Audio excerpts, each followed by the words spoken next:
Hello again, my 1010 friends. Continuing on with this week's videos, I first want to talk to you about rhetorical techniques, what I call the modus operandi for WOW, wildly original writing. And it's important for us to think about rhetorical techniques right now because you're writing a rhetorical analysis paper, and therefore you need to understand how these techniques work. So to follow along with me, click on Content up toward the top of our Brightspace page, then click on Course Documents, and then click on Rhetorical Techniques, the modus operandi for WOW. It's taking a moment for mine to load, so it tells me it is preparing the document preview. Good times. Here we go. So, by the way, if I ever type a wow on your paper, that means I'm impressed. So these are examples of just some of the rhetorical techniques that we might see in the pieces that we're reading, and I want you to take note of these because it gives you a lot to write about in paper 2 as well. So the first is rhetorical questions. And so these are questions that aren't effective if you can just answer them with a simple yes or no. They're not meant to really be answered with a definitive yes or no. They're meant to be pondered and thought about. So an example would be, can poverty ever be eradicated? Can a repeat offender ever be trusted not to commit another crime? Can a person ever have too much love? And a good example is feminist abolitionist Sojourner Truth's rhetorical question, ain't I a woman? So obviously that gives you something to write about there in paper 2 if you choose to write about ain't I a woman. The rule of 3, which is also called tricolon in classical studies of rhetoric, is an interesting one. So if you have experience as a writer or a public speaker, a teacher, a politician, even a comedian, all these people know that the rule of 3 has a lot of powerful impact on listeners. So think, for example, how many jokes begin with 3 people? An Englishman, an Irishman, and a Scotsman walk into a bar. List of 3 in Western thought are more memorable than list of 2 or list of 4 or more. So can you imagine why that might be the case? And I ask this if we're in a real on-ground, in-person classroom, and some students will immediately come up with the answer. And it's because we kind of connect that back to our religious ideas of the Holy Trinity, the 3 in 1. And somehow it makes a subconscious connection in our minds and just makes that listing of 3 feel right somehow to us. So here are some examples. Our service is swift, efficient, and professional. How do we reach our goals? By building new factories, employing more workers, and reducing production cost. A good presentation should be concise, informative, and memorable. It's interesting, though, that in Native American literature, lists of 4 are usually used because the number 4 has a more sacred meaning to many of the Native American tribes. So hyperbole is just a synonym, a word that means the same thing for exaggeration. So here's kind of a corny example I thought of. I'm as hungry as a starving lion. So, you know, clearly the speaker's not really, hopefully, as hungry as a starving lion, but it's just a figure of speech that you can use to emphasize a point. And then the opposite device of hyperbole is understatement, where you're really understating the situation. Repetition, obviously related to the rule of 3, is the conscious, purposeful replication of words or phrases in order to make a point. So a good example is Churchill's famous speech, "We shall go on to the end. We shall fight in France. We shall fight on the seas and oceans. We shall fight with growing confidence and growing strength in the air. We shall defend our island, whatever the cost may be. We shall fight on the beaches. We shall fight on the landing grounds. We shall fight in the fields and the streets. We shall fight in the hills, and we shall never surrender." That's what he said back in 1940. So that we shall fight, and you hear that same repetition in Ain't I a Woman? And Ain't I a Woman? So it works in certain situations. In your own college level writing, you want to use it sparingly. Remember that repeating a word or even the same form of a word in close proximity can also work against your success as a writer because it blocks the rhythm, the flow of your language, and it can cause you to appear ineffective in your ability to choose new, vibrant, fresh, more interesting wording. So I tell my 10-10 and 10-20 students to steer away from it in their own writing, but experienced writers can use repetition well. Simile. So we know what that is, right? Similes use the words like and as to make explicit comparisons between two unlike things. And the example I give you is her eyes were like stars. So literally her eyes are human, but they're being compared to stars, meaning that they're bright and shiny and cause wonderment, etc. A metaphor does the same thing in terms of comparing dissimilar things, but it does so without explicitly stating the comparison with a word such as like or as. So here we would just say her eyes were stars, or her eyes were pools of liquid light. So again, her eyes are literally human. They're not stars, they're not pools of liquid light, but we're using a metaphor to make the comparison. Personification. I want you to think of my kitty cat, Princess Fufu, who has her own Facebook page entitled Princess Foo Foo, F-O-O, F-O-O, 2 words. She's very special, and she knows it. She is the supreme monarch of the kingdom of Persia, and I personify her on her Facebook page.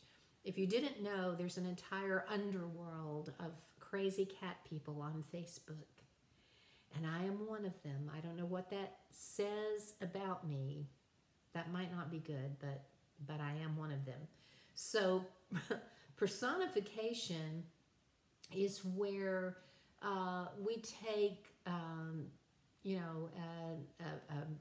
object or an animal, and we give it human-like qualities. We personify it. So the example I give you is her eyes followed me up the stairs. Well, eyes cannot hopefully follow someone upstairs.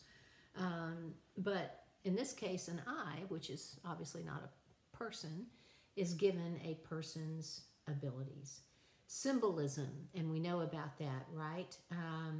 So the example I give you is her eyes looked but did not see. So literally speaking, eyes either see, they're healthy, or they do not see. They are blind or visually impaired in some way. An eye that looks but does not see is blind in a figurative, symbolic sense. So very often vision and light are symbols for understanding and enlightenment in literature. And in this example, the woman is most likely unaware of or in the dark about something. So that's an example of symbolism where we're using something to stand in for something else. Alliteration. So this is the repetition of the same sound. And I just did it with same sound at the beginning of words. Here's an example. Throughout the play, we are made to witness the force of politics to shape and shatter lives. Hear the repetition of that SH sound.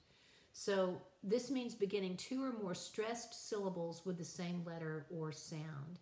And as with most any rhetorical technique, this technique isn't necessarily going to make your argument sound more intelligent, but done well, it can please your reader. It can make the language more aesthetically pleasing to your reader and therefore influence him or her in this subconscious way to be more receptive to your ideas. So like a strong spice, again, use alliteration sparingly. And then we get to tone and style. So tone and style are similar. Tone can be very effective in imparting emotion. It's the main character of a prose, of a writing style. And so it's how the writer sounds to the audience. So when you are reading text, ask yourself, does this writer sound arrogant, kind of full of himself or herself, or silly and funny, or serious, authoritative, happy, sarcastic, worried, anxious. How does this writer sound? And that gives you the tone of the piece. And that's achieved by using persuasive techniques, by word choice, right? And then style is a little bit different. So it's referring to how the speaker says whatever it is that he or she has to say. And again, that's analyzed in terms of vocabulary. What are the words being used? Is it formal, elevated language? Is it more everyday language? The sentence structure, the rhyme, rhythm, the use of techniques like simile and metaphor. So is it a real elevated formal style? Is it a more straightforward style? So these are some of the techniques. There are many rhetorical techniques, but these are just some of them that you can write about in your paper and look for in the readings. So now, if you go back to course documents with me, the next little document that I want to review is transitional and linking words. And so again, you're going to course documents. You'll have to hit load more down at the bottom of the page, and then you'll click on transitional and linking words. So I believe we've talked a little bit before about the importance of using transitional words in our writing, because they're so important to help your reader understand and make the connections between your ideas. So think of the first sentence of every paragraph like a connector, like a link in a chain. And we call that first sentence of each paragraph the topic sentence, because it normally tells your reader what this paragraph is going to be about.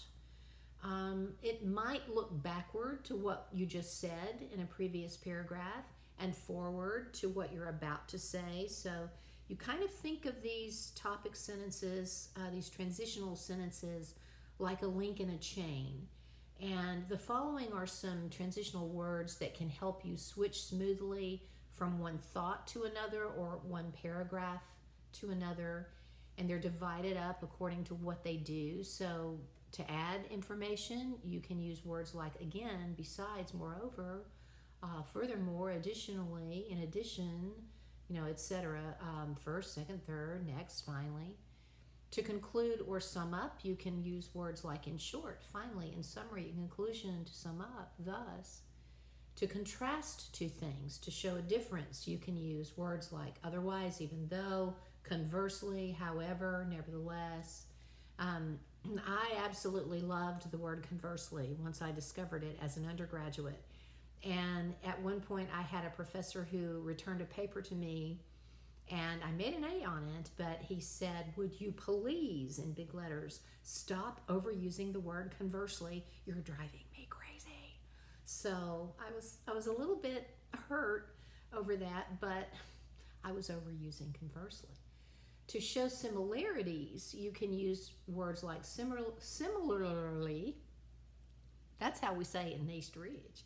Similarly, concurrently, likewise. To offer a claim or introduce a claim or assumption or inference. Therefore, for this reason, as a result, it follows then, furthermore, X out that I argue.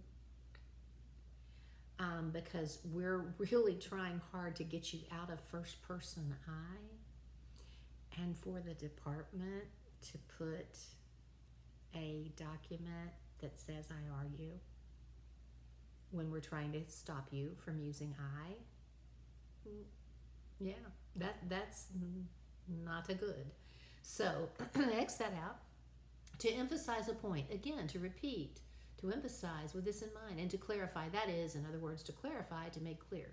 So what are some good opening lines and strategies for an academic paper? You might ask an intriguing question. What makes Waiting by Thanhai Lei a short story that remains powerfully poignant to individuals from varying backgrounds and places of origin? So there's a good hook by a writer who wrote about this piece called Waiting. And look at that alliteration, powerfully poignant. Quotes from the writer whose work you're analyzing. And here's an example of that. In her poem Immigrants, Pat Mora asked the following question. Will they like our boy, our girl, our fine American boy, our fine American girl? And notice that because we have quoted, we must cite. And so because we've mentioned Pat Mora's name, the writer's name, in our attribution, in our sentence that introduces the quote, we do not have to put her name in the parentheses, in the in-text citation or parenthetical citation.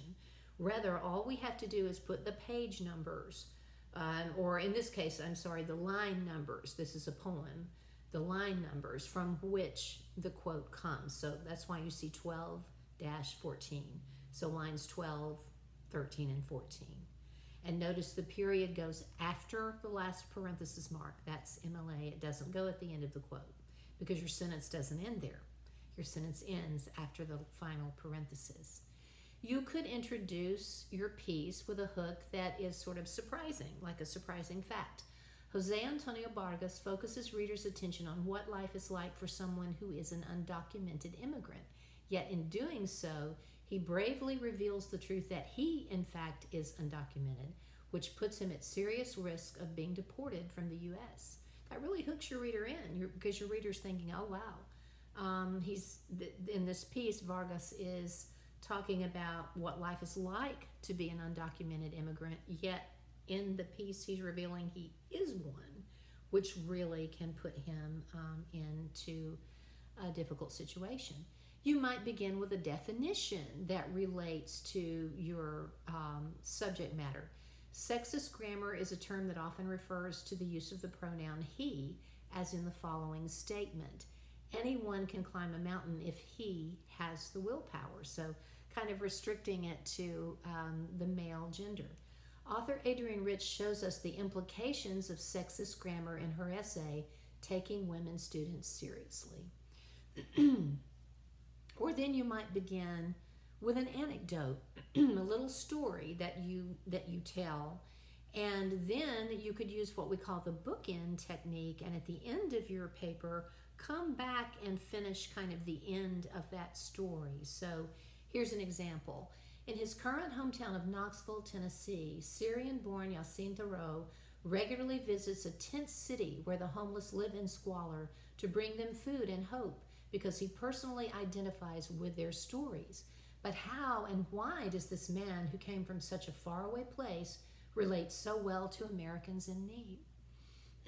So that kind of hook really reels your reader in and makes your reader want to read your paper. Now, pardon me, what are some horrific opening lines that you should never, ever use? Throughout human history, from the beginning of time, again, this is not a 500-page novel. This is just a paper, right? So you can't tell us about what happened throughout the entire history of the human race. Waiting is a very beautiful text, right?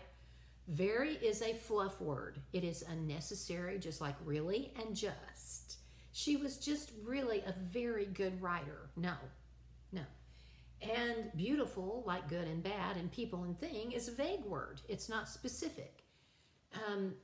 You want to be specific. How is this text beautiful, right? Never use the word you. Do not do it unless it's part of a quote. Use one instead. Here's a very bad example. You will really enjoy waiting because it has great ethos. Really? How awful. So second person use sounds like a high school writer. It is way too informal for college level writing unless it's part of a quote that you're using. And great is a vague word that is also terribly informal. How is the use of ethos great exactly? What makes it great? So here's a good example. One can derive meaning from waiting because of its effective use of ethos in presenting the writer as a credible, trustworthy narrator. So hopefully that helps you to understand the importance of transitional and linking words and hooks and sort of some opening lines that work well in college writing. So finally, let us look at attribution incorporating sources with signal words. So we'll find that document also in the course documents section under content. And if you click on it with me, you can follow along. So attribution is a term we use that refers to the introduction of your sources when you're incorporating them into your writing, into your essay. So as we know, when we attribute something to someone, we're saying, you know, this person did this, or this person originated this idea or these words. So attribution shows your reader that your evidence is coming from an identifiable, reliable source. And sometimes the attribution might contain the name of a book or short story or article that you're writing about, or the author's credentials. So here's an example. Literary critic Clive Austin, the author of Mark Twain Revealed, explains that Twain's greatest strength lay in his humor.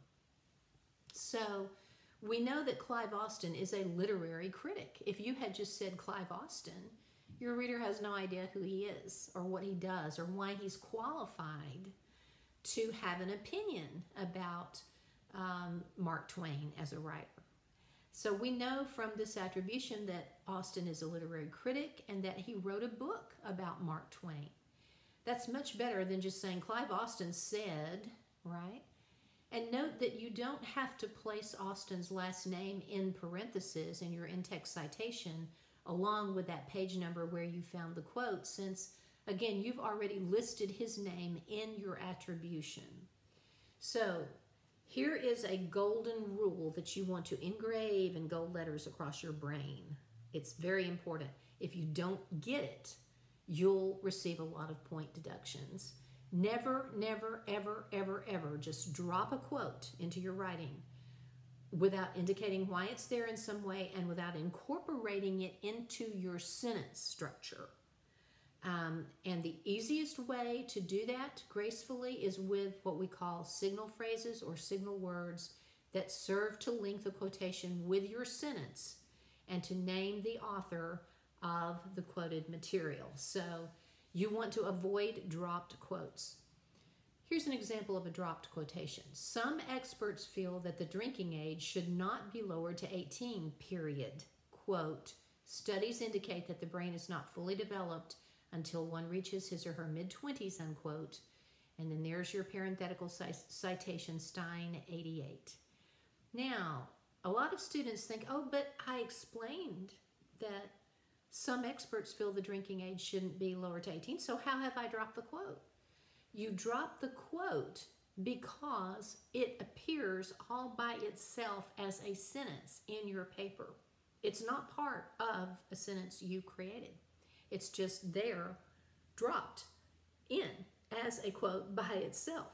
You can't do that. And so you want to avoid this by introducing the quote, by explaining who is speaking, what's happening. Here's the rule. Any quote that appears as a sentence unto itself, it's a sentence all by itself, is dropped, and you will have serious point deductions for that. Now, in this case, there's an easy way to fix this. Since you have said some experts feel that the drinking age should not be lowered to 18. Now, we still don't know who the expert is or where the study came from. It would be better to create a better attribution that gives your reader more information and builds your own ethos, your own credibility. But if you change that period after the word 18, just before the quote, into a colon, voila. Now the sentence or the quote becomes part of your sentence structure. It becomes part of your sentence. It's no longer a sentence unto itself because there's not a period before it. Rather, there's a colon. And you can do that with any line before a quote that is an independent clause, that is a complete sentence that forms a whole thought, has a subject and a verb, and forms a whole thought. But a much better way to eliminate the dropped quotation would be to establish your ethos, your own sense of trustworthiness as a writer, and provide the reader with full information by explaining to the reader who Stein is and what his credentials are. So here's an example. Some experts feel that the drinking age should not be lowered to 18. For example, Harold Stein, an acclaimed researcher in the field of brain development, advocates that, quote, studies indicate that the brain is not fully developed, etc., etc. So now we know who he is. We know what his credentials are. And you feel like a much more credible writer and thinker. So you can use these signal words and phrases to introduce quotes that support your view. You can use attribution to establish the credibility of your source that you're using. Here's an example. Body modification appears to be universal among human species, perhaps due to the nature of the human body itself. And here's the attribution. As Germaine Greer, a doctor of psychology and expert in the field, writes, quote, humans are the only animals, etc., etc., right? And so we know who Germaine Greer is. We know she's a doctor of psychology. We know she's an expert in this field. So you can use signal words or signal phrases to extend your argument. And here's an example from that same paper. Many more mundane elements of our social life can be thought of as body modification rituals. For instance, so there's that transition phrase again, like for example. As Greer argues, quote, fashion, because it is beyond logic, is deeply revealing, unquote. And there's the page number from which the source is taken. You can use signal words and phrases to challenge someone else's point of view. And here's an example of that. While Greer claims that, quote, beautification and mutilation are the same activity, unquote, and then we have the page number from which the source came, one could argue that some body modifications should be clearly seen and judged to be harmful and cruel by civilized societies, an effect that beautification and mutilation must be kept separate. And so this was a really interesting paper that a student at UT wrote when I taught there many years ago. There are a lot of signal words that you can use in a signal phrase, and I give you quite a few here. Acknowledges, concludes, emphasizes, replies, suggests, claims, remarks. All of these words are so much more interesting and informative than Greer says, or it tells us that. Well, what is it? Or it said in the book. You know, I mean, that you don't even sound like a college writer when you use phrasing like that. Now, remember, you can disagree with a reading or an idea. You have the right to do that. This is a free country, friends, as long as you back up your thought process with good, solid, logos-based argumentation. But you can also agree with it and spend your response time explaining more about why the reading makes a strong point. You can challenge, problematize, extend your argument, discuss the implications, propose a solution or a new idea, right? And this is more in line here with an argumentative paper, which we're going to get to. But I give you some templates for use later on. So to disagree with a text or an idea, here's a template. While Smith argues X, Y is actually the case. To agree, as the research clearly shows, Smith is correct when he suggests X. To propose a new solution or idea, Smith suggests X. While X is partially true, new evidence or another perspective demonstrates that the situation is more complicated. Here's a template to introduce a quote. According to blank, the name of the person you're quoting, comma, and then the person's credentials, comma, and then the quote, and then the end quote, and then the page number in parentheses, because you've named the person in your attribution, and then the period after your final parenthesis mark. Now you're just going to plug your info into that template. According to Dr. Martin Luther King Jr., comma, civil rights leader and clergyman, comma, the purpose of the direct action program was, quote, to create a situation so crisis-packed that it will inevitably open the door to negotiation, unquote. And then we have the page number 503 and then the period. So same thing with introducing a paraphrase. I give you the template for that. Remember, when we paraphrase something, we're putting the quote into our own words, and there's a set of rules for that. So we don't want to use the same exact words that the author used, because if we're doing that, we have to quote it directly. We We have to put it in quotation marks. We can't paraphrase. So we have to change the wording and the order. And so here's a good template with the same quote.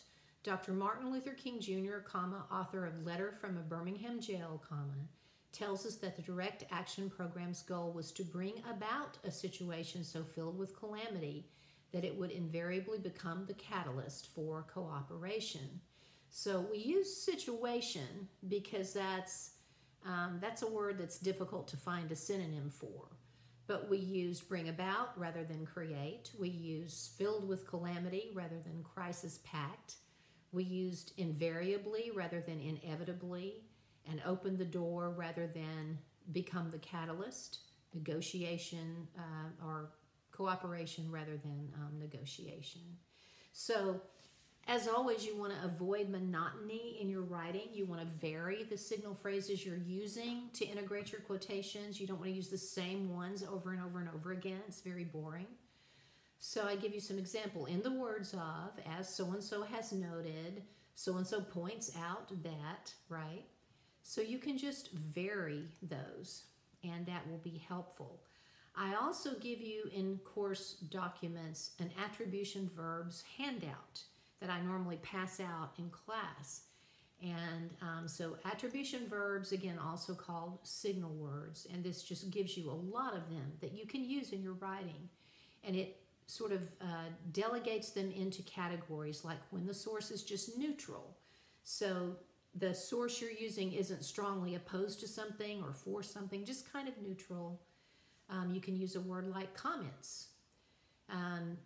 Other attribution verbs that convey layers of meaning would be more like analyzes, assesses, concludes, admits, implies, infers, concedes. So you've got layers of meaning going on there. If the source is strongly arguing, you can use a word like contend, defend, disagree, hold, insist. If it's agreeing, agrees, concedes, concurs, allows, admits. If it's uneasy, you can use a word like condemn.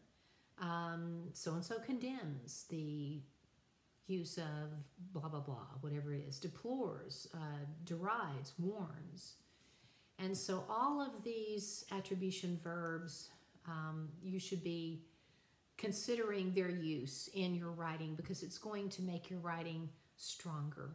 So thank you so much for bearing with me, and I hope you have a good rest of your day.